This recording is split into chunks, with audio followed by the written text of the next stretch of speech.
Hi, everybody. Last time we met in person, we started talking about multiple regression for the first time. Up to that point, everything we had talked about, including the first exam, was simple regression, meaning we were using the value of one variable to try to predict the value of some other variable. With multiple regression, all we're doing is we're adding more predictors. We're adding more information, and we're hoping that having more information is going to make our predictions even better. So now we have multiple predictors, multiple x values, but still only trying to predict one y value. For example, if I know not only how often a person eats fast food, but I also know how often they exercise, I know how much they drink, and I know other lifestyle variables about them, one would hope that the more information I have, the more accurately I should be able to predict how long that person is going to live. Now, of course, that's only going to happen if the predictors are related to our outcome, right? If they're actually giving us useful information that makes our predictions better. Each of those predictors, x variables, is going to have a b or beta associated with it because each of those x variables is having some influence on our prediction. And now, alpha is going to be equal to the predicted value of y when all of the x's equal 0. So for example, if a person eats 0 fast food, exercises 0 days a week, and drinks 0 alcohol, how long would we expect such a person to live? Now, when we're using multiple regression and we have multiple pieces of information that we're using to make a prediction, there's two different ways that we talked about that we can go about this. One is a simultaneous multiple regression, where we take all of the predictors and we put them all into the model at the same time. Then what we do is we compare the model with all of the predictors against the model with none of the predictors to see if collectively knowing all of these things is better than knowing none of these things. Kind of like if we put a whole bunch of toppings on a pizza and we compared that pizza against a plain cheese to see if it tastes better. Now, if we find that that's the case, we don't necessarily know which toppings are making the pizza better and which ones maybe are just kind of there but not adding a whole lot. So what we can then do, as we saw last week, is look at each of those predictors individually and make some decisions about which ones are helpful, which ones are not, and if we have more than one that is significant, which one is the strongest. The other way we can go about this is by taking what's called a hierarchical approach, where instead of throwing all the predictors all into the model at the same time, we put them in blocks or steps. So maybe I put in one predictor and then I add a second one. And every step of the way, what I'm doing is I'm comparing the model that I'm currently looking at against the model that came before it to see if whatever I most recently added did in fact make the model better. So again, this is kind of the equivalent of saying, okay, I'm going to add pepperoni to my pizza. Is pepperoni better than plain cheese? And then I'm going to also add mushroom, and I'm going to compare the one with pepperoni and mushroom against the one with just pepperoni. That will give me a clearer sense of whether adding mushroom made the pizza better or it didn't. Now, I left you with two practice problems for today, one of which uses simultaneous multiple regression, the other of which uses hierarchical multiple regression.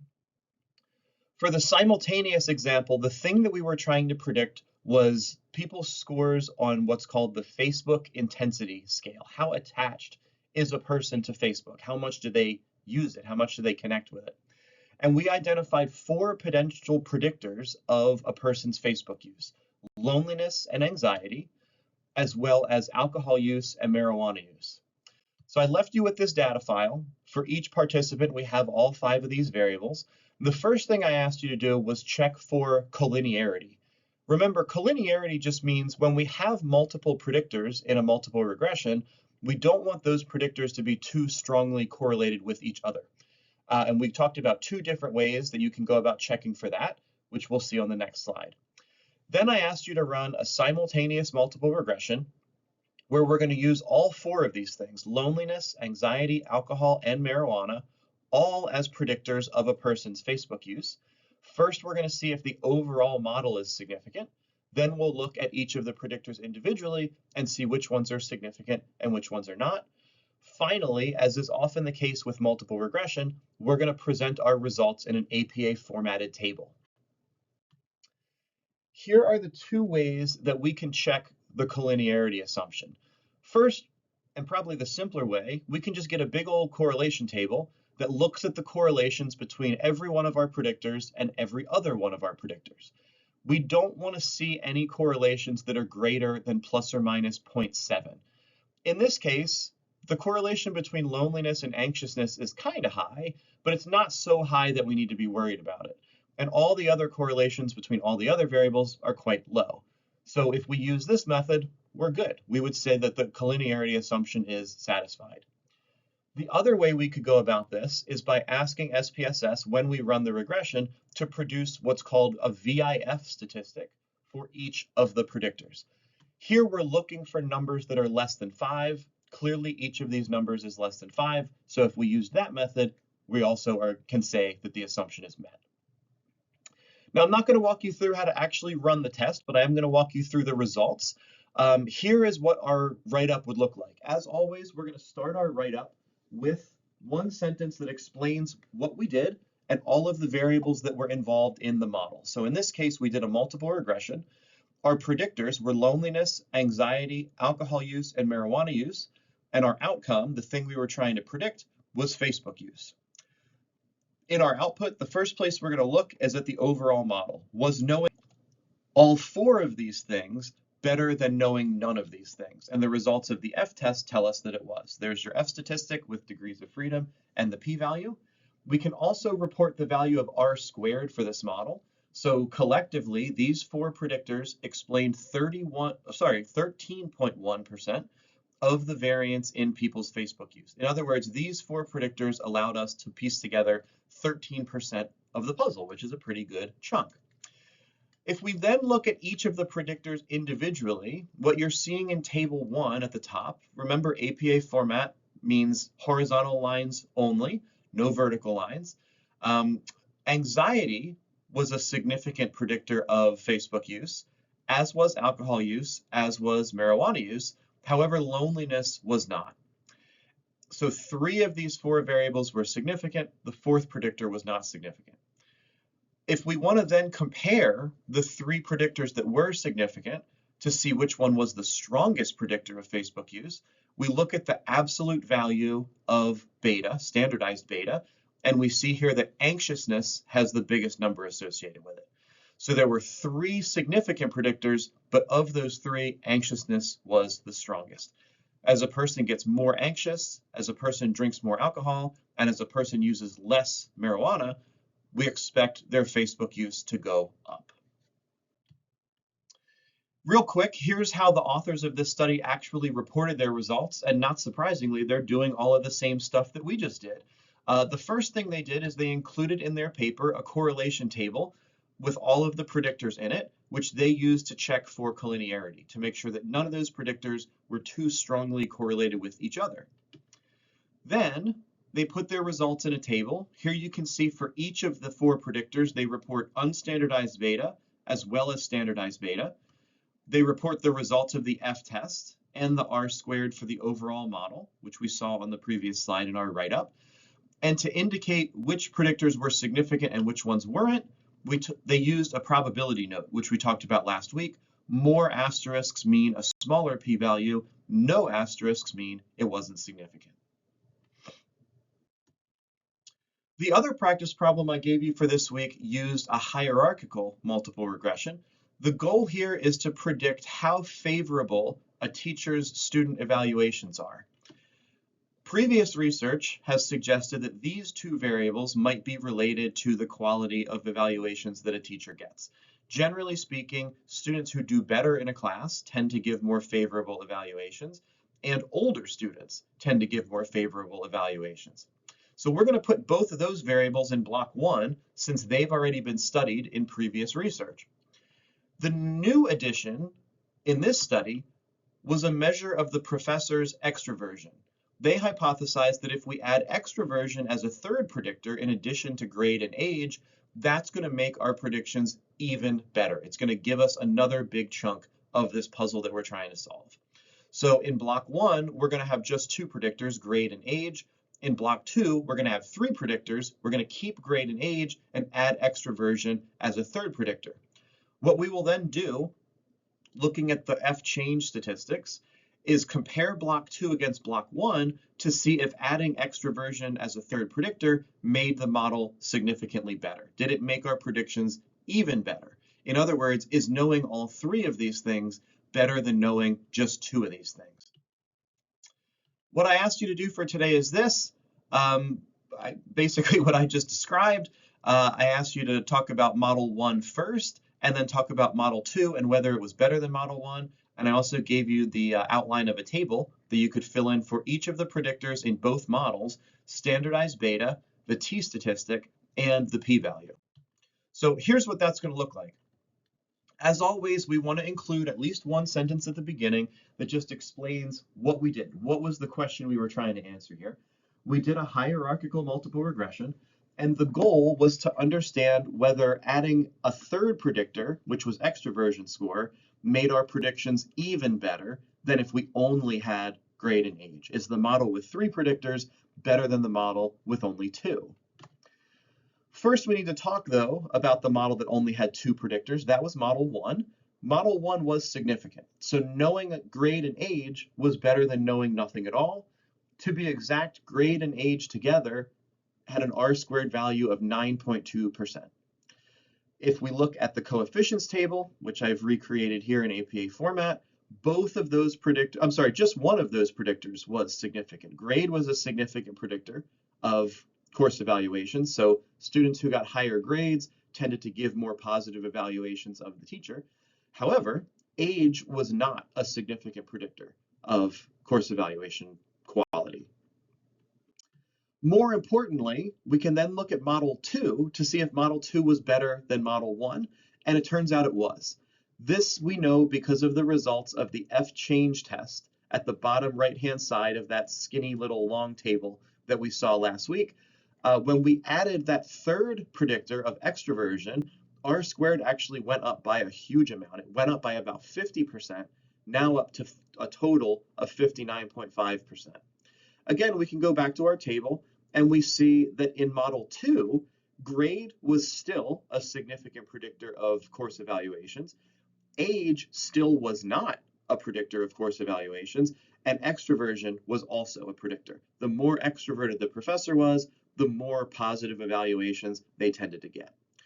Now, like we saw in the last example, since we have 2 significant predictors here, grade and extroversion, we can use standardized beta to compare those 2 and see which one was the stronger predictor, and here it's pretty obvious.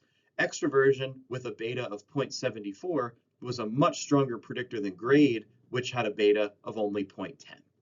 So at the end of the day, our conclusion is going to be knowing extroversion was helpful, right? Knowing all 3 of these things was better than knowing only 2 of these things. Sure enough, that's exactly what the original authors of this study found. Here's their explanation of what they did. You can see, again, a hierarchical regression analysis to see if extroversion improved predictions of teaching evaluations even more than those other variables did. They talk about standardized beta. They talk about R squared and R squared change. They talk about how they did 2 steps or 2 blocks or 2 models in their hierarchical regression. And in the table here, you can see they actually had a third variable that we didn't look at, which was enrollment status. But in step 2, they added personality as an additional predictor, and they found that it made R squared a lot better. In step 1, R squared was only 13%, but when they added personality, R squared jumped up to 63%. That's it for today's practice problems. As always, I encourage you to take these seriously, check your answers, come to me with any questions that you might have. These are exactly the sorts of questions that you might see on your next exam. So using the APA write-ups to guide you and making sure that you're understanding where you need to click, what all the numbers mean, this is really going to come in handy later down the line. All right, moving on now to new stuff. If we were in person, I would have reviewed again the different ways in which we can add predictors to a regression. So remember, we always start with the null model, which assumes that we know nothing about these people. We know nothing about their y-score. We could add just one predictor, in which case that would be a simple regression. We could add multiple predictors simultaneously, to see if collectively a pizza with all of the toppings is better than a pizza with none of the toppings. Or we can add our multiple predictors in a hierarchical fashion, such that we can better isolate exactly which toppings, which predictors are making our pizza or model better.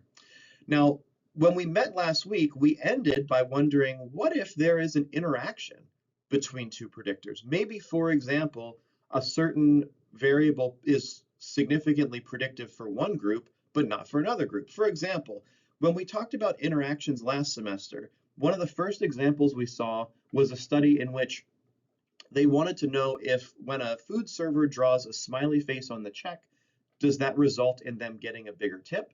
And if so, does that effect hold true for both men and women? So we talked about this in the context of a 2x2 factorial ANOVA, where we had a bunch of food servers, some of whom were men, some of whom were women.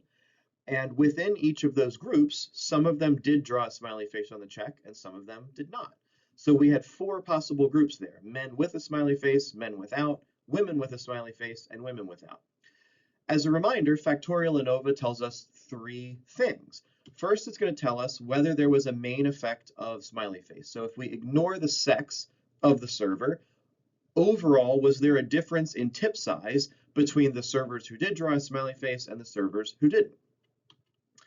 The second thing it's going to tell us is whether there was a main effect of sex. So if we ignore what they did or didn't draw on the check, overall, was there a difference between men and women in terms of the average size of the tip that they got?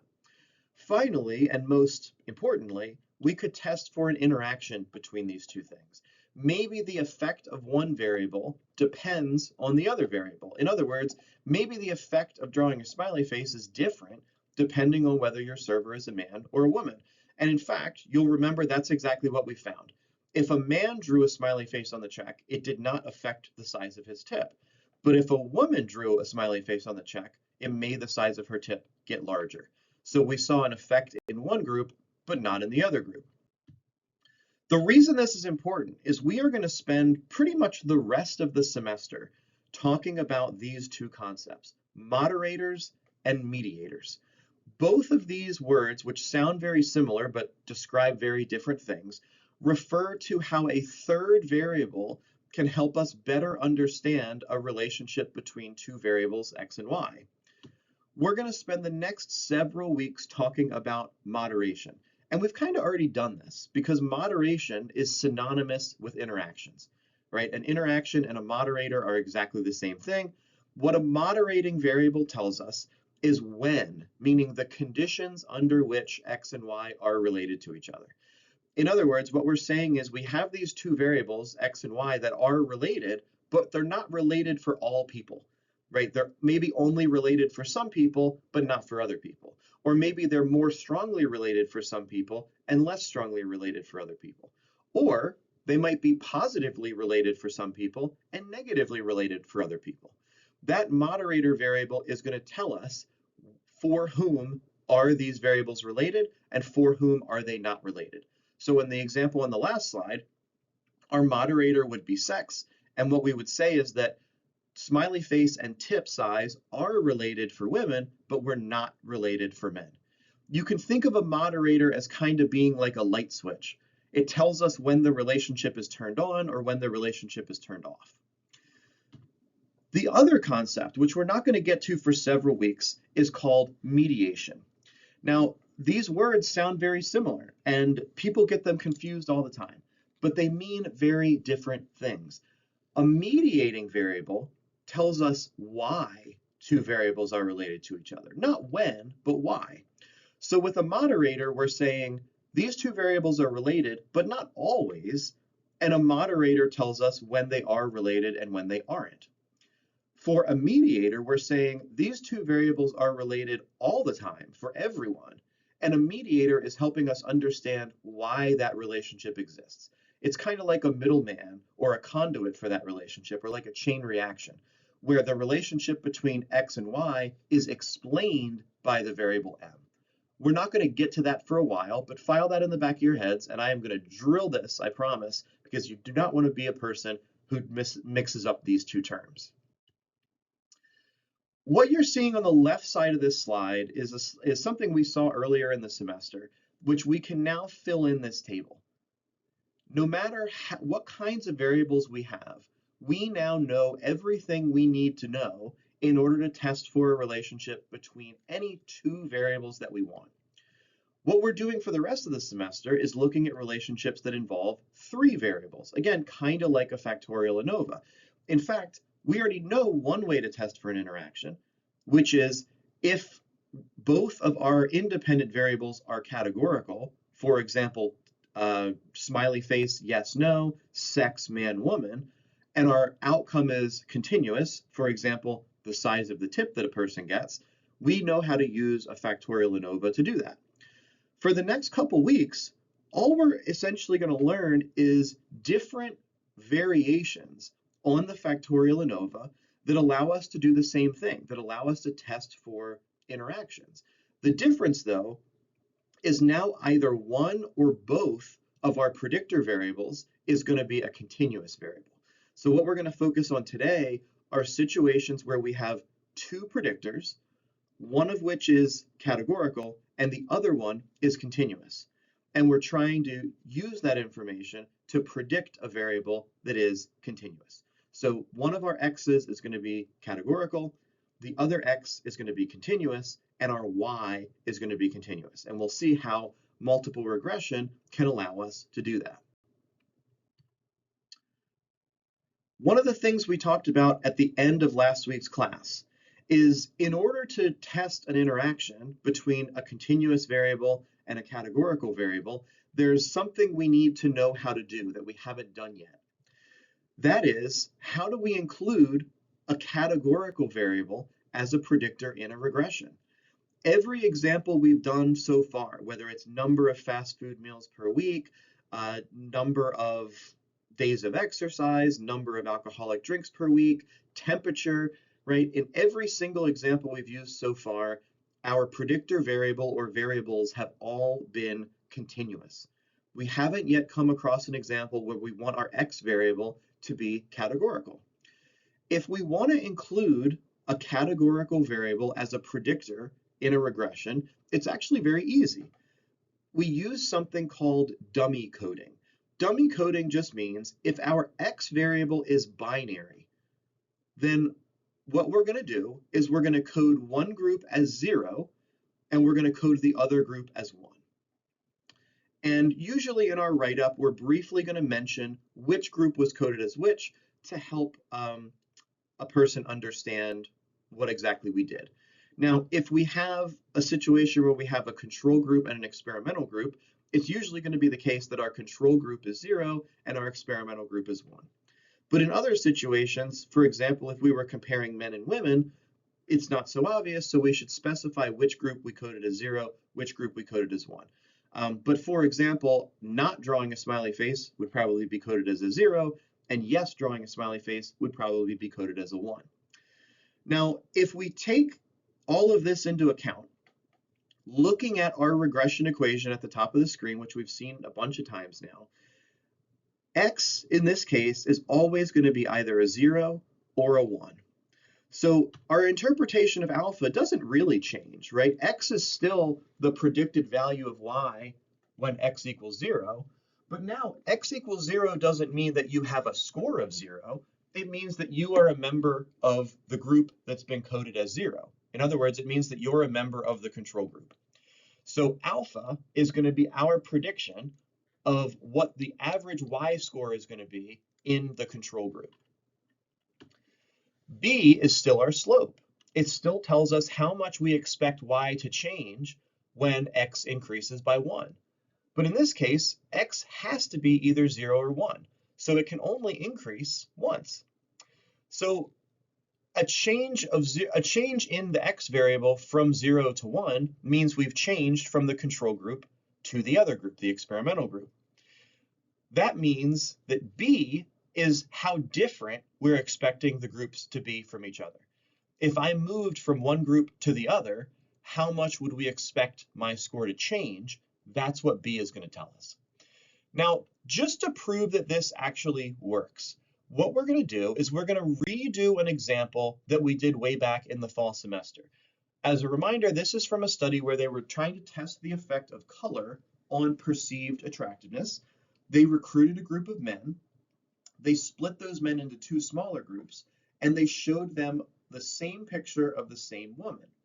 The catch was half of the men saw that woman's picture on a white background, the other half saw that picture on a red background. Now, when we originally learned about this study, we learned about it in the context of doing an independent t-test. Remember, that's the one where we're comparing two separate groups of people to see whether their means are or are not different. So in this case, we would have used an independent t-test to see if, on average, the men who saw the white photo and the men who saw the red photo rated the photos as equally attractive, or whether one group rated the woman as more attractive than the other group did. Here are the results of the independent t-test. Now, the numbers we need are going to be these. We have our t-statistic, we have our degrees of freedom, we have our p-value. What these things tell us is that there was, in fact, a significant difference between these two groups. If we were to look at the means, which I don't have on the slide here, we would see that on average, the men who saw the photo on the red background rated the woman as more attractive compared to the men who saw the same photo on a white background. Now, here's the question.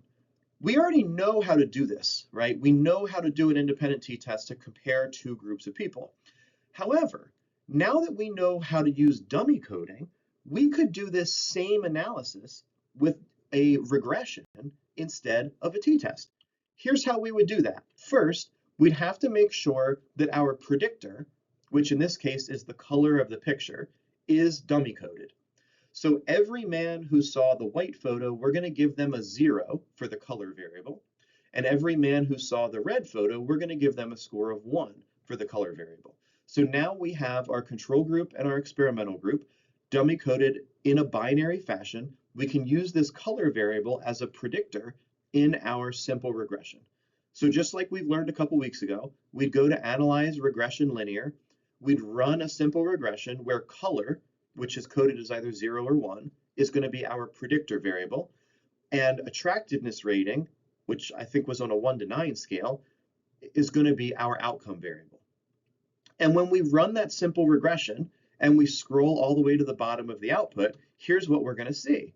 Now notice the numbers are the same, right? Regardless of whether we do this using a regression with dummy coding or we do this as an independent t-test, we get the same t-statistic.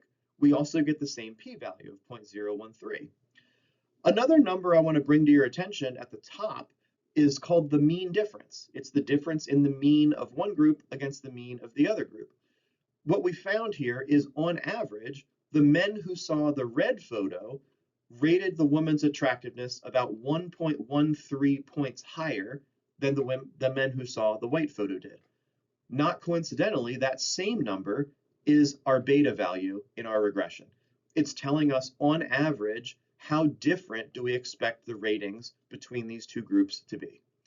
I won't bore you with the details, but this is kind of cool, right? T-tests and regressions, even though we talk about them as if they're different things, they actually follow the same mathematical patterns, right? They both rely on something called the general linear model. So even though we think of them as different things, they're actually different flavors of the same thing. Anyway, the point here is we now know how to dummy code. If we want to include a binary variable as a predictor in a regression, all we have to do is make sure that one group is coded as 0 and the other group is coded as 1. This is going to become important when we want to test interactions in a multiple regression. There's one other thing we also need to learn before we talk about how to include an interaction in a regression. That other thing is called mean centering. So if we have a categorical predictor in a regression, we want to make sure that that variable is dummy coded, that everyone has a score of either 0 or 1. Our other predictor, if it's continuous, we want to make sure that it is mean centered before we run the regression. By mean centering, what I mean is that we're going to take each person's score and we're going to subtract the average, the mean, from that score. So our data start out looking like the data on the left, and then we basically take the entire scatter plot. We take each person's point and we shift it to the left. We shift it down by exactly whatever the average score is. What will happen as a result is any person whose score is average is going to be a 0. Any person whose score is above average is going to be a positive number, and anybody whose score is below average is going to be a negative number. You may be wondering, what's the point of this? Why would we do this? Don't worry, we'll get there. It does help in certain situations, and whenever we're testing an interaction, this is something that we're always going to have to do. Now, you can tell from the graph, when we take all of the dots and we shift them to the left, we're not actually changing the relative position of the dots, right? So the slope of our regression line, B, isn't going to change. What is going to change is our alpha value, right? Where that line crosses the y-axis is different after we've mean-centered compared to where it was before. What information do we actually gain by doing this? There's a couple reasons why we do this, but one of them, as I'll show you in a second, it can make the value of alpha more meaningful. Here's an example, again, of a study that we looked at a few weeks ago. This one was the old professor's data file. This was the study where we wanted to see if reaction time gets slower as professors get older. What we found was that there was a positive relationship between age and reaction time, meaning generally speaking, as professors got older, their reaction time went up, meaning they got slower. To be exact, if we look at the value of unstandardized B, we can tell exactly how much slower we expect a professor to get every year. Every time their age goes up by 1 year, we're expecting their reaction time to go up by 3.42 milliseconds. So the interpretation of B kind of makes sense here, right? The slope is 3.4. Every year I get older, I get a little slower. What doesn't really make sense, though, in this context is the value of alpha. Alpha tells us the predicted value of y when x equals 0. However, we're not ever going to have a professor who is 0 years old, right? Hypothetically, if we did, this is what we would expect their reaction time to be, but that's not realistic. So what does mean centering do that allows us to make alpha a more usable number? First, let's talk about how to actually do mean centering. If I want to mean center the age variable, my predictor in this study, the first thing I have to do is I have to use SPSS to calculate what the mean age of the professors in this sample was. You'll have to take my word for it, but feel free to double check me. The mean age of the professors in this sample was 47.46. What we will then do, again, using something we talked about last semester, is use a bit of syntax in SPSS to compute a new age variable that tells us how old each professor is relative to the average. As a reminder, here's what the syntax looks like. We're going to use the compute command since we're calculating a new variable. The next thing we have to do is tell SPSS what we want that new variable to be called. We can call it whatever we want as long as it doesn't have any spaces in it. I chose to call it age underscore cent, which is my way of reminding myself that this is the mean-centered version of the age variable. I then have to tell SPSS how exactly I want it to calculate this new variable that I'm asking for. And what I want it to do is I want it to take each professor's age and subtract the average, 47.46, from that number. We'll put our periods in, we'll put our execute in, we'll run it just like we learned last semester. And after we do that, what we should see is for each of these professors, we not only now know their actual age, but we also know their mean-centered age, age underscore cent. Again, look at what this variable tells us, right? Professor number 2 is 48 years old. They are barely above the average age of this sample. So their mean-centered age score is a very small positive number. Professor number 1 is only 36. They are very below average in age, so their mean-centered age score is a negative number. And Professor 3, who's 55 years old, is above the average age, so their mean-centered age score is a larger positive number. Now that we've mean-centered this score, we can run this simple linear regression again, but the difference is now we're going to use not age, but mean-centered age as our predictor. So go back into the regression menu, run this again, but instead of age, use age underscore cent as the X variable in your regression. Now the output looks like this. Notice, most of the numbers have not changed from before. The t-statistic is still the same, the p-value is still the same, the slope is still the same. But what did change is our alpha value. Why? Because we've changed what the number 0 means. Now 0 no longer means that a person is 0 years old. It means a professor who is exactly average in age. In other words, a professor who's exactly 47.46 years old. What would we expect the reaction time for that professor to be? It would be 593.33 milliseconds.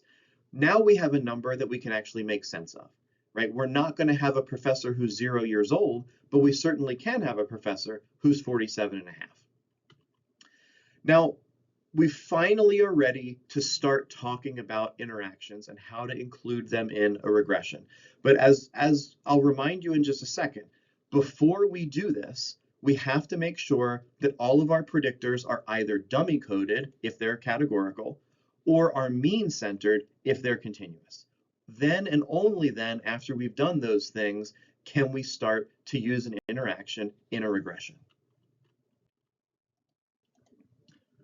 All right, we are now ready to tackle including an interaction term as a predictor in a regression. Now, for today, we're only going to focus on examples where we have two predictors, one of which is categorical, the other of which is continuous. And when that's the case, we are going to have a regression equation that looks like what you're seeing on the screen now. We're going to assume that our x1 variable, the first predictor, is categorical, and our x2 variable, our second predictor, is continuous. So B1 is going to correspond to the main effect of x1. B2 is going to correspond to the main effect of x2, and B3 is going to correspond to the interaction. Now, you may have wondered, way back when we talked about factorial ANOVAs, and I'm guessing this is something you've seen just in the course of reading research for your career, why, when you write about an interaction, do you include the names of both predictors with a multiplication sign in the middle, right? Why is it called a, for example, smiley face times sex interaction? The reason for that is when we calculate an interaction term in a regression, we are quite literally taking the values of the two predictors and multiplying them together. So that third thing that you see in the regression equation where it says x1, x2, that is our interaction term. And as we'll see shortly, what we are literally going to do is to calculate that, we're going to take each person's score on the x1 variable and multiply it by that same person's score on the x2 variable. If we want to test an interaction where one variable is categorical and the other one is continuous, these are the steps that we're going to follow in this order. The first thing we're going to do is we're going to make sure that our categorical predictor is dummy coded, that each person has a score of either 0 or 1. If we get lucky, maybe we'll open our data file and it'll already be coded as 0 and 1, in which case this step has already been done for us. But if we open our file and it's coded as, for example, 1 and 2, we have to change it so it's coded as 0 and 1 instead of 1 and 2. The second thing we will do is we're going to mean center our continuous predictor like we just saw by creating a new variable that subtracts the mean from each person's score on x2. Third, we're going to create yet another new variable for our interaction term that takes each person's x1 score and multiplies it by their x2 score. Finally, we're going to get back into what we did last week with hierarchical multiple regression. We're now going to have three predictors, main effect of x1, main effect of x2, and interaction between x1 and x2. We're going to run a hierarchical model where we enter those three predictors as follows. In block 1, we're going to include just our main effects, so just x1 and x2 separately. In block 2, we're going to keep our main effects, but we're also going to add as a third predictor our interaction term, that value that we calculated, which is equal to x1 times x2 for each individual person. Following the same logic that we followed last week, what we can then do is compare block 2 against block 1. Block 1 has only the two main effects in it, whereas block 2 has both main effects and the interaction. So if we find that block 2 is better than block 1, it means that adding the interaction term made our model significantly better, which is just a fancy way of saying that we found a significant interaction. This may not make a whole lot of sense in the abstract, so let's try an example of this. This example is based on a study where the researchers wanted to know if the size of a person's signature was related to their score on a narcissism scale. So the first thing they had people do was sign a document so that they could then measure the size of that person's signature. That's going to be one of the predictors in this study. That's going to be a continuous variable. The first question we will then be able to answer is whether overall the size of a person's signature predicts their score on a narcissism scale. However, the researchers also hypothesized that this difference, this relationship, might depend on the sex of the person. Maybe, for example, the relationship between signature size and narcissism is different for men than it is for women. So to answer that question, what we're going to do is we're going to include sex as a second predictor, and then we can also test for a potential interaction between sex and signature size to see if, in fact, any relationship between signature size and narcissism is the same for men and women, or maybe is different for men and women. The data file we're going to use to do this is called signatures.sav. For each participant, we know two things. First, we know their sex, which for the purposes of this study was categorized as male or female. We also know the size of their signature. I don't remember exactly how they measured it, but larger numbers mean their signature took up more space on the page. And finally, we have their score on a narcissism scale, where higher numbers mean more narcissistic behavior. Next, with these three variables, we're going to follow the 4 steps that we saw a few slides ago to build our interaction term and run the hierarchical regression to see if the interaction is significant. So the first thing we'll need to do is check to see whether our sex variable is already coded as 0 and 1, or whether we need to recode it as 0 and 1. In this case, unfortunately, we have to recode it. So the variable starts out with 1 coded as male and 2 coded as female. We need to recode that so that instead of a bunch of 1s and 2s, it's a bunch of 0s and 1s. We talked last semester about how to use the recode command to change the names of variables. What you're seeing here is a recode command that's taking our sex variable, it's changing all of the 1s to 0s, and it's changing all of the 2s to 1s.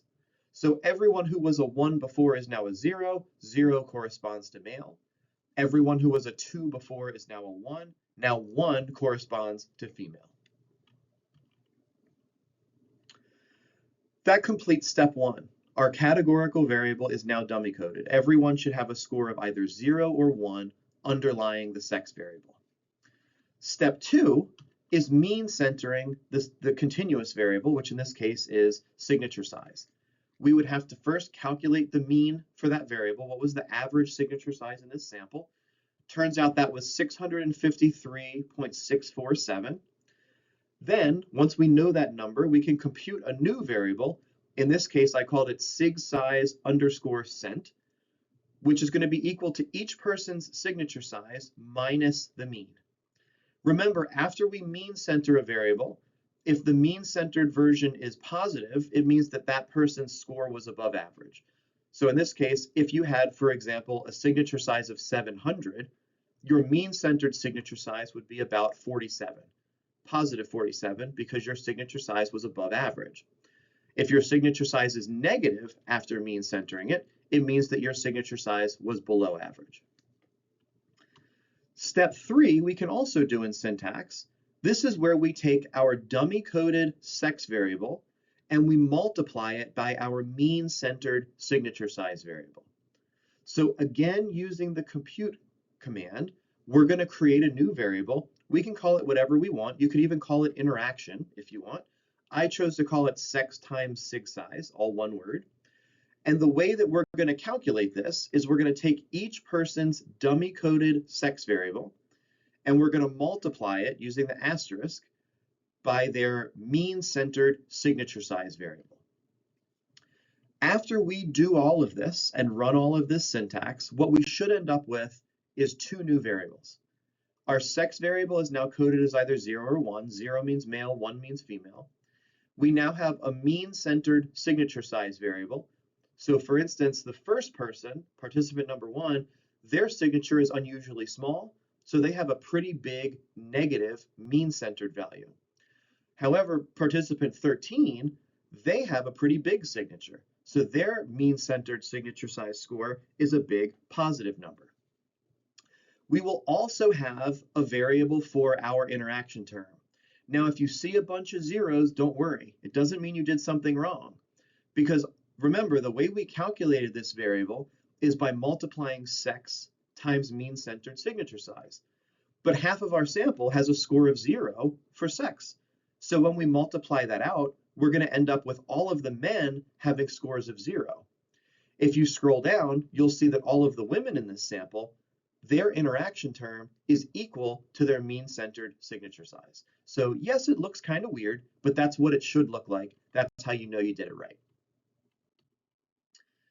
Finally, we're going to actually run the model. As I explained before, we're going to use what we learned last week and run a hierarchical regression in the Analyze Regression Linear menu. In block 1, we are going to put just the main effects.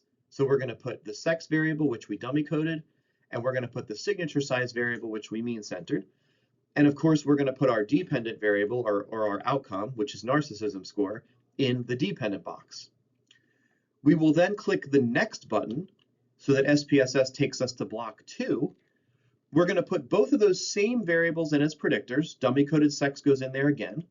Mean-centered signature size goes in there again. But now as a third predictor, we are also going to include the interaction term. And remember, before you click OK, to check in the statistics menu the box for F change statistics. This is what's going to tell us whether the interaction was significant, or in other words, whether the model with all 3 predictors was better than the model that only had 2 predictors. When we run this, here's what the output looks like. This is the same table we saw last week when we learned about hierarchical regression for the first time. Remember, and the footnote reminds us of this, model 1 has just the 2 main effects in it, whereas model 2 has both main effects and the interaction. Turns out the R-squared for model 1 was about 17%, and the R-squared for model 2 was about 21%. In other words, adding the interaction as a third predictor gave us another about 4% of the puzzle. That was how much R-squared increased when we added that third predictor. The top F change test for model 1 tells us whether our main effects were significant. Was knowing signature size and sex better than knowing nothing at all? Sure enough, it was. That's likely telling us that at least one of the main effects here was significant. But what we care about even more than that is whether the interaction was significant or not. The results of the bottom F change test is going to answer that question for us. The stuff that's highlighted in green is telling us whether our interaction is significant or not. Did the model get better after we added the interaction as a third predictor? Sure enough, that p-value of 0.004 tells us that adding the interaction term did make our model better. In other words, the interaction was significant. We could also look at our coefficients table, right? Here we could look through each of the main effects and the interaction, but what we really care about is that that test on the previous slide was significant. The one that was highlighted in green, That's the one that's going to tell us that we did find a significant interaction. The fact that we found a significant interaction suggests that the relationship between signature size and narcissism is different for women than it was for men. What we don't yet know is how exactly was the relationship different for those two different groups. In order to answer that question, we then need to do a fifth step in which we probe the interaction. Ultimately, what we want to know is, was there a relationship between signature size and narcissism for men? Yes or no? And if so, what did it look like? And was there a relationship between signature size and narcissism for women? And if so, what did that look like? So similar to what we did with a factorial ANOVA, what we're going to do is we're going to use the split file function in SPSS. We want to split the file by sex so that any analysis that we run with the file split is going to get run twice, once with just the men and then again with just the women. You can look back at your notes last semester or look at tutorials online for a refresher for how to split file. But in short, you're going to go to data split file. You're going to split the file by sex. When you click OK, you should see a little note at the bottom of your screen that reminds you that the file is split by sex, so that while that is turned on, any analysis that you run is going to get run twice. So once we've split the file here, what we can do is then go back into the regression menu, analyze regression linear, and run a simple regression with signature size as a predictor of narcissism. But since the file is split, we're going to end up getting two separate regressions. One for just the men, which is on the left, one for just the women, which is on the right. Let's first look at the output just for the men. On the left-hand side, we see that for men, there was no significant relationship between signature size and narcissism. On the right, however, we look at the results for women, and we see that there was a significant relationship. This is exactly what we expected. There was a significant relationship for one group, but not the other. It appears that signature size does predict narcissism, but only for women, not for men. Notice, by the way, how different the slopes are of these two regression lines. The slope of the regression line for women is over 4 times as steep as the slope of the regression line for men. So how are we going to write this up? As always, we're going to begin by explaining what we did. We did a hierarchical regression, and we had 3 predictors, one of which was sex, which we dummy coded. 0 was used to indicate men.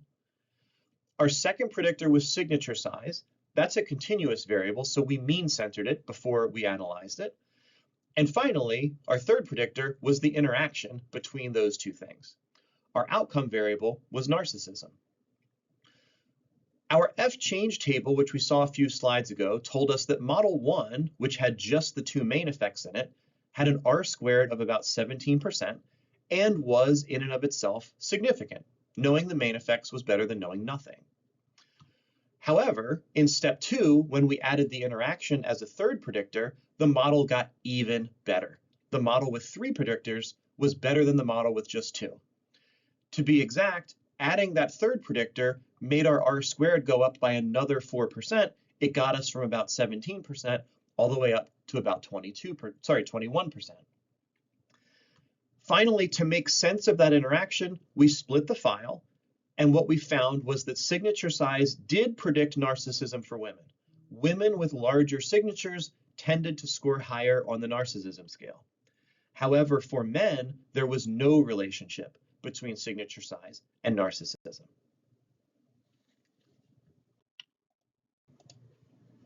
All right, let's try another example of this. And this one I encourage you to try on your own, and then I'll show you the answer and you can check and see how you did. This example comes from a study of a phenomenon called the Napoleon complex, which you're probably familiar with. It's the idea that shorter men tend to be more aggressive or domineering to compensate for their shortness.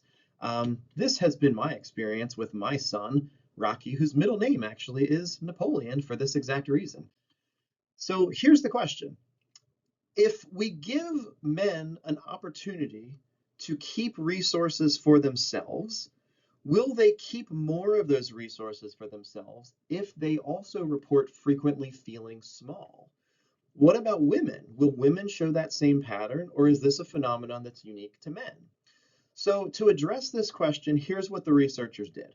The first thing they did is they had participants come in and fill out a survey. Two of the questions on that survey are going to become the predictors in this study. The first one is all the participants in this study self-identified as either male or female. So that's going to become our categorical predictor variable in our regression. The other, or another survey question that they answered is on a scale from 1 to 7, how often do you feel small? Meaning you feel physically small. Higher numbers mean they feel small more often.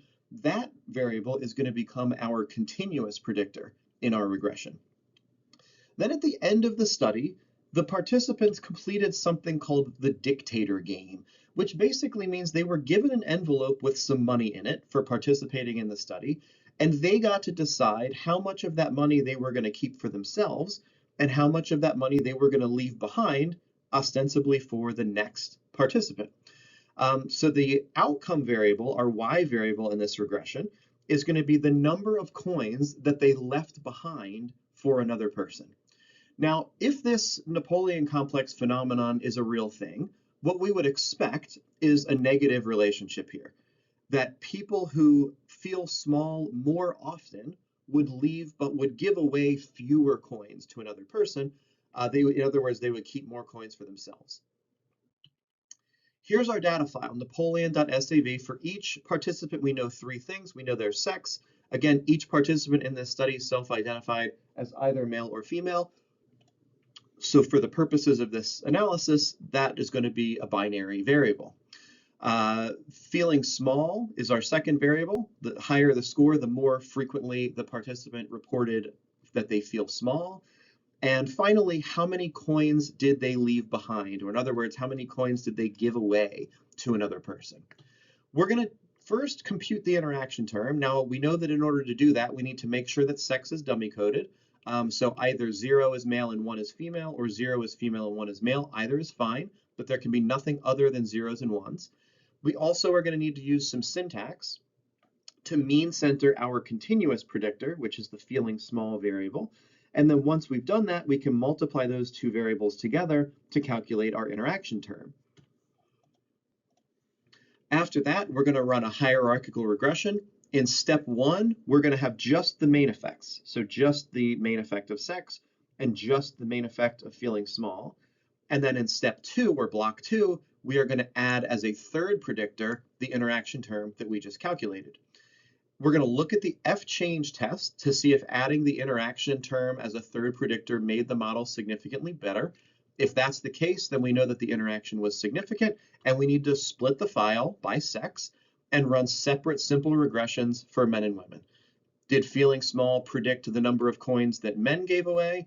Did feeling small predict the number of coins that women gave away? Again, I encourage you at this point to pause the video, try this for yourself, and then I'll walk you through and we can see how you did.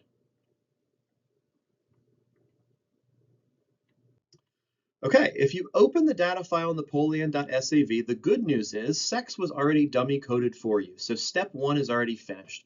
All of the men in this data file have a score of 0. All of the women in this data file have a score of 1. This syntax here is going to accomplish both step 2 and step 3.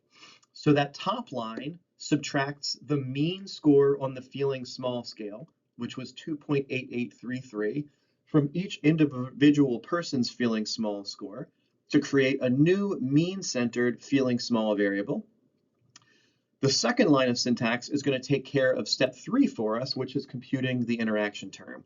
We're going to create a new variable called sex times small. We're going to make that equal to each person's dummy-coded sex score multiplied by their mean-centered feeling small score. We'll then run all of that syntax, and we should see 2 new variables in our data file.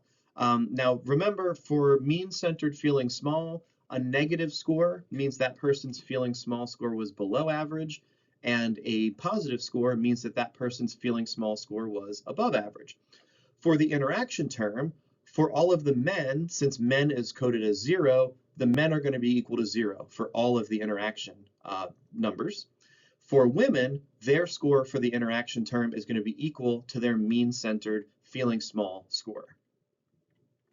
Remember also, when we run this regression, we are going to have to not only enter it hierarchically, but in the statistics menu, we need to ask for the F-change tests. Here are the results of those F-change tests. As we've done in the past, we could go through R-squared for Model 1 and Model 2, as well as the F-change test for Model 1 and Model 2, but we're going to cut right to the chase. We're going to look at the results of the F-change test for the interaction. Did adding the interaction term improve our model? And it turns out it did. A p-value of 0.013 tells us that the model with the interaction was significantly better than the model without the interaction, meaning the interaction was significant. We will then split the file by sex and run a simple linear regression using feeling small as our predictor variable and the number of coins given away as our outcome variable. Since the file is split, SPSS will run separate simple regressions for men and women. What this table at the bottom shows us is that for men, there was a significant negative relationship between feeling small and how many coins they gave away. Men who tended to feel small more often tended to keep more coins for themselves and give fewer coins to the other participant. For women, however, with a p-value of 0.409, there was no relationship between feeling small and how many coins they kept versus gave away. Here's what our write-up is going to look like. As always, our first sentence is just going to explain what we did. We did a regression with 3 predictors: sex, 0 was men, 1 was women; feeling small, which was a mean-centered continuous variable; and the interaction between those two things as predictors of how many coins participants gave away.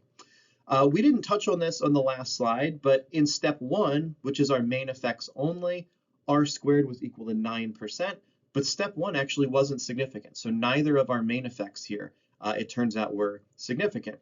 In step 2, however, the interaction term made the model significant, so the interaction term made the model better. R-squared more than doubled. It went from 9% up to 18.6%, an increase of 9.6%. We then split our file by sex and did separate simple regressions on men and women. And what we found was that for men, feeling small did predict giving away fewer coins to another person. But for women, it didn't matter. There was no relationship between feeling small and how many coins they gave away. Again, this is exactly the sort of thing I could ask you to do on an exam.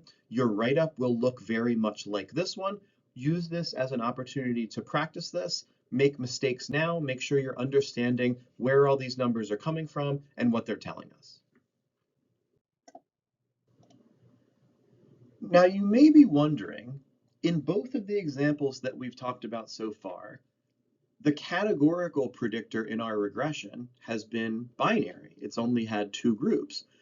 What if we want to include a categorical predictor that has more than 2 groups? How can we use dummy coding to do that? This is what we're going to do in our last example in this video, is we're going to look at a case where the regression has a categorical predictor, but that predictor has actually 3 groups instead of 2. Here's how dummy coding works. When you're doing dummy coding, you always need 1 variable less than the number of groups that you have.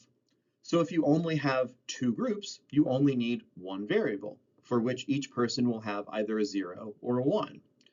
But if you have more than 2 groups, you need more than 1 variable to represent whatever it is you're trying to use as a predictor. To be exact, you always need 1 less than the number of groups that you have. So for example, if I have a variable with 3 levels, I need 2 dummy variables. If I have a variable with 4 groups, I need 3 dummy variables. The way this is going to work is we're going to pick one of those groups to be designated as our control group.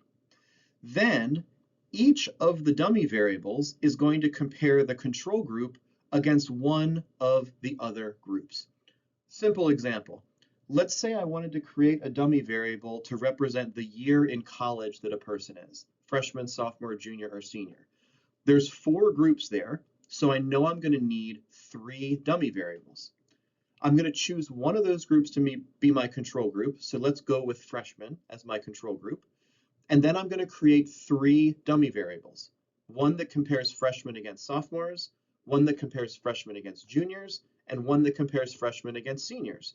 But we never actually directly compare the other 3 groups against each other. We never, for example, directly compare juniors and seniors. Instead, what we do is each of the other groups gets compared against the control group, which in this case would be freshmen.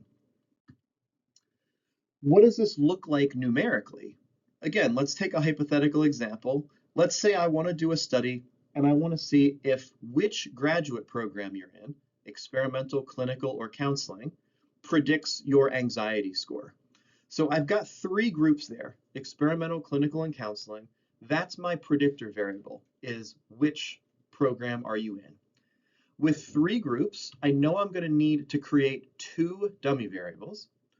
And the next thing I need to do is I'm going to choose one of my groups to be the control group. Usually those decisions are going to be informed by prior research or theory, but if it's not obvious, sometimes the recommendation is to just use the biggest group. For our purposes, I will always make it obvious and tell you who the control group should be. For this example, we're going to make experimental our control group. The control group gets zeros for all of the dummy variables. So in this case, we have 2 dummy variables. Experimental students are going to get a score of 0 for dummy variable 1 and a score of 0 for dummy variable 2. Each of the other groups, in this case clinical and counseling, is going to get a 1 for one of the dummy variables and zeros for all of the others. In other words, other than the control group, every other group gets a score of 1 for one of these variables and only one of these variables. So what we're going to do is for dummy variable 1, we're going to give clinical a score of 1 and counseling a score of 0. And then for dummy variable 2, we're going to do the opposite. We're going to give counseling a score of 1 and give clinical a score of 0. What's going to happen as a result is we end up with 2 variables. Dummy 1 is going to tell us whether there's a difference between experimental and clinical students. Dummy 2 is going to tell us whether there's a difference between experimental and counseling students. And again, notice that we're never directly comparing clinical versus counseling students against each other. Our regression equation now looks like this. Even though we only think of program as one variable, we're using 2 dummy variables to represent it. X1 is going to be dummy 1, comparing experimental versus clinical. X2 is going to be dummy 2, comparing experimental against counseling. Alpha is still going to be the predicted score on Y for a person in the control group. In other words, a person for whom they have a score of 0 on both X1 and X2. That's going to be an experimental student. So the value of alpha in this case is going to tell us what do we expect the anxiety score of an experimental student to be. X1 will then tell us whether there is a difference in anxiety scores between experimental students and clinical students. And X2 will tell us if there's a difference in anxiety scores between experimental students and counseling students. Now, what if we want to do this? We want to have a categorical predictor with 3 groups, but we also want to include an interaction. We want to include a continuous predictor, and we want to include the interaction between the dummy variables and the continuous predictor. Because we have 2 dummy variables, we're also actually going to need 2 interaction terms. This is a lot more complicated than it sounds, and when we do the example of this, the output isn't nearly as scary as you might think. But mathematically, here's what's happening here. We now have 2 predictors. We still have the 2 dummy variables that we saw on the previous slide. Collectively, those 2 dummy variables are our categorical predictor, but we need 2 dummy variables because there's 3 levels. What if we then add another predictor that is a continuous variable, something like age? So now I want to know both what program you're in and how old you are predict your anxiety level. But maybe it's the case that the relationship between age and anxiety is different depending on what program you're in. So to address that question, we can also include one interaction term for each of the two dummy variables. So we're going to multiply age by dummy 1. That's going to be our first interaction term. That's going to tell us if the relationship between age and anxiety is different for experimental students compared to clinical students. We will also multiply the other dummy variable by age. That will give us our other interaction term that will tell us if the relationship between age and anxiety is different for experimental students compared to counseling students. Again, this probably doesn't make a tremendous amount of sense talking about it in the abstract, so let's put an example to this, and I will try to reassure you that this isn't nearly as confusing as it might sound. A few weeks ago, we talked about an example involving a psychological construct called maximizing, and the opposite of maximizing is satisficing. As a reminder, maximizing means you're the sort of person that when you have to make a decision, you look at every possible option to make sure that you are picking the absolute best one. Whereas someone who's less of a maximizer and more of a satisficer, they only look at enough options until they find one that they think is good enough, and then they go with that one. Now, as we talked about a few weeks ago, there have been studies showing that maximizing tends to be predictive of well-being or happiness. That generally speaking, people who score higher in maximizing tend to score lower in happiness. However, a lot of those studies were done in the United States, which is a very individualistic culture where choice tends to be not only abundant, but also valued. So the question this study aimed to answer is, does that same relationship appear in other countries? Is there still a negative relationship between maximizing tendencies and well-being, even in other, perhaps less individualist countries? To be exact, in this study, they collected data from 5 different regions. They collected data in the US, they also collected data from a Chinese sample, as well as a European sample. And for each participant in this study, we know not only where they live, but we know their maximizing score. Higher scores indicate stronger maximizing tendencies. And we know their well-being score. Higher scores indicate higher levels of happiness. We're going to follow these same steps that we did before. We're going to dummy code our categorical variable, which is where do these people live. We're going to mean center our continuous predictor, which is their maximizing score. We're going to compute 2 interaction terms, one for each dummy variable, and then we're going to run a hierarchical regression similar to what we did before. And if necessary, we will split the file by society and see how the relationship between maximizing and well-being is different depending on which of these 3 places a person lives in. Finally, as always, we'll end with an API-style write-up and an APA-style table that shows our key results. First, we need to dummy code society. Now, as we saw a minute ago, because society has 3 levels, we need to create 2 dummy variables. And in order to do that, we have to designate one of these 3 groups as our control group. So in this study, somewhat arbitrarily, I decided we are going to make China our control group. So we need one variable that compares China against the US. We need a second variable that compares China against Europe. We're going to start by going into variable view and seeing how society is coded at the moment.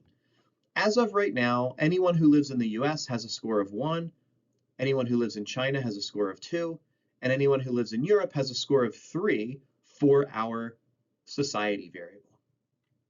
We need to create 2 variables that turn all of those numbers to just zeros and ones.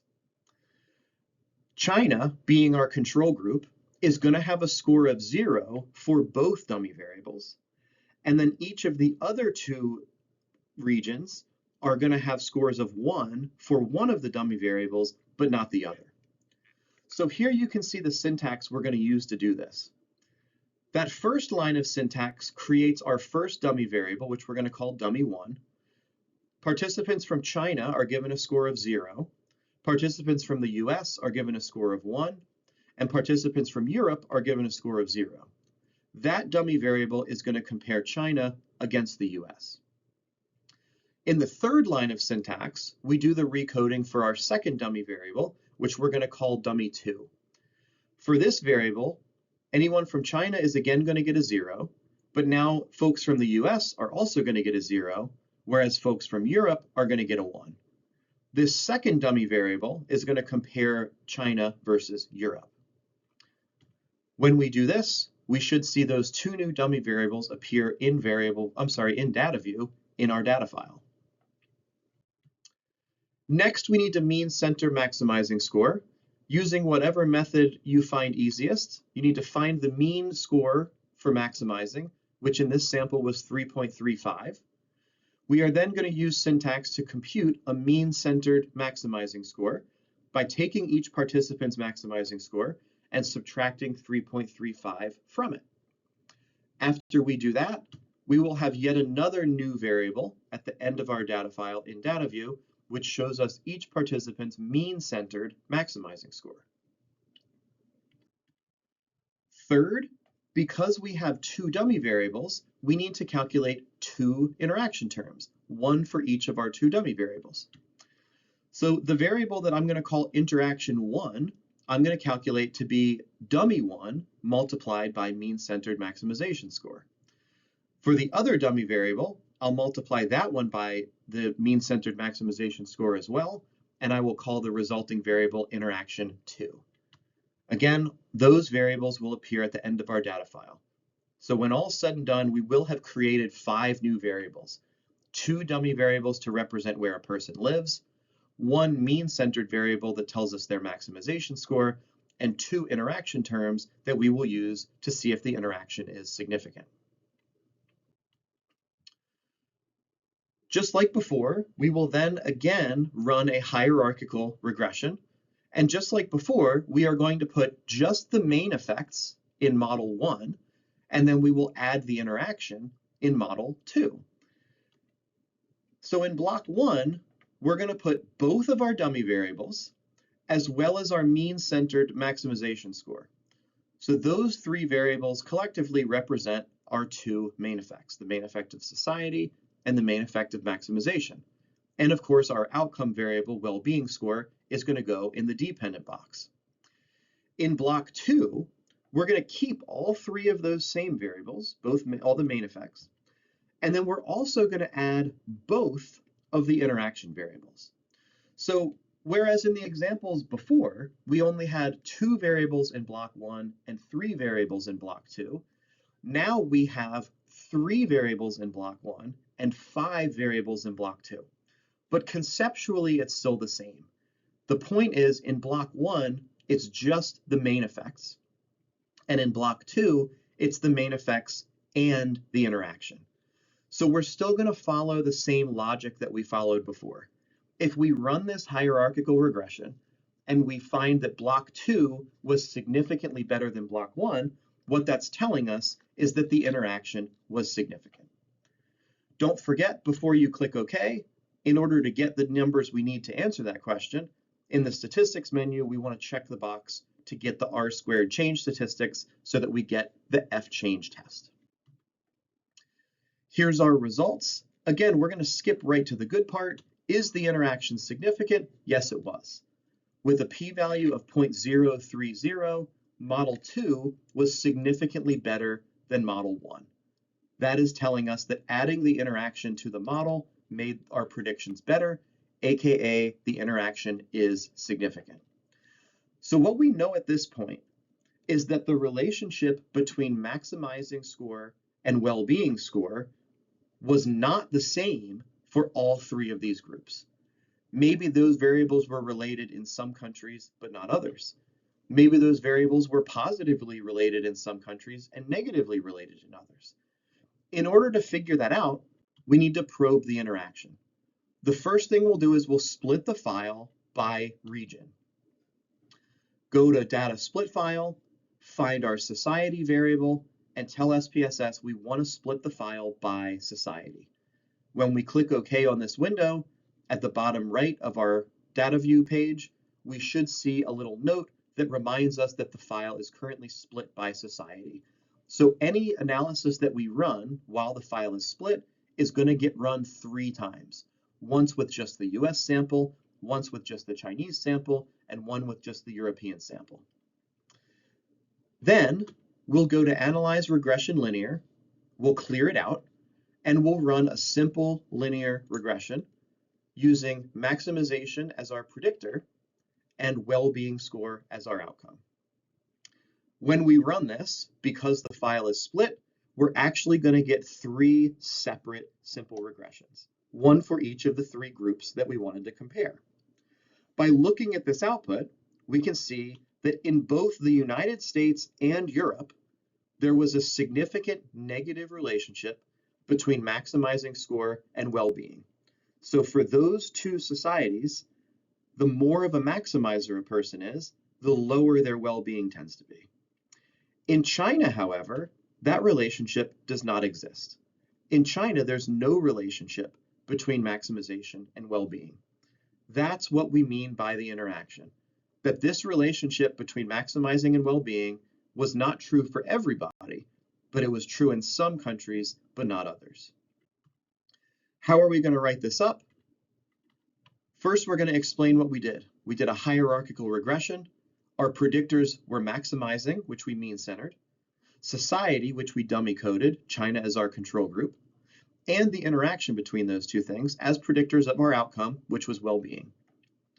For this example, we're going to cut right to the chase and say the interaction was significant. Adding the interaction in block 2 made the model significantly better.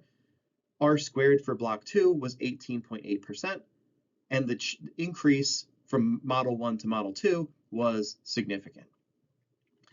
We then split the file by society, and we found that maximizing score was a negative predictor of well-being in both the US and in Europe, but in China, maximizing was unrelated to a person's well-being.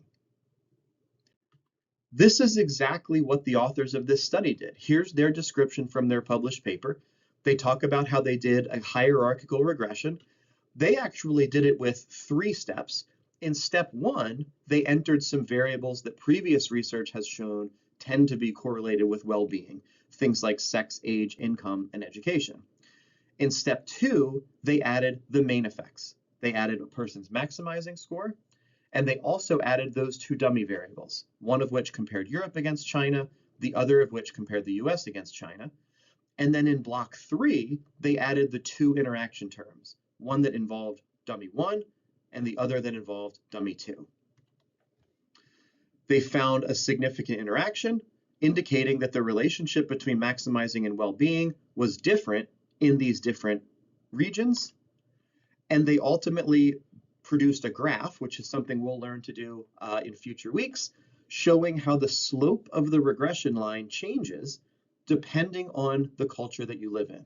So notice that the red line, which is China, is relatively flat, not surprising because that one wasn't significant. Whereas the green and blue lines, which represent the Europe and the US, those lines are more steep because in those countries, there was a significant negative relationship between maximizing and well-being. That's it for today's video. Today, we've covered how to include an interaction term in a regression when that interaction is an interaction between one continuous variable and one categorical variable. In future weeks after spring break, we will practice this more, but we will also talk about how to test an interaction where both of the variables are continuous. The end goal is that we will be able to test for an interaction between any 2 variables, no matter what kind of variables they are, and no matter what kind of variable it is that we're trying to predict.